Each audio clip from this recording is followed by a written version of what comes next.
habang todo sigaw po itong pong Peanut Gallery Media Network na set up daw po ito pong operasyon ng NBI. Nako, Diyos mio, Marimar, mas lalo lang po nilang pinapatibay na legit po ang entrapment operation. Bakit ko po nasabi, mga kababayan?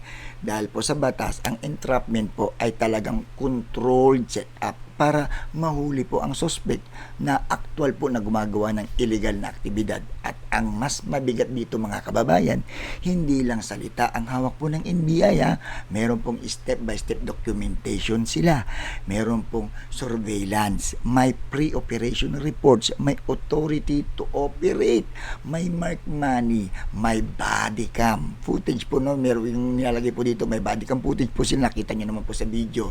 At ang higit po sa lahat, mga kababayan, may forensic fluorescent powder test pa, di ba? Kasi dito po yan, pag nalaman po nila na positive po, no, dahil pag ginawakan po nila, no, na positive po sa powder, ibig sabihin po humawak talaga sila sa mark money, mga kababayan. Hindi yan kayang tapatan ng script outreach o vlogger acting, mga kababayan.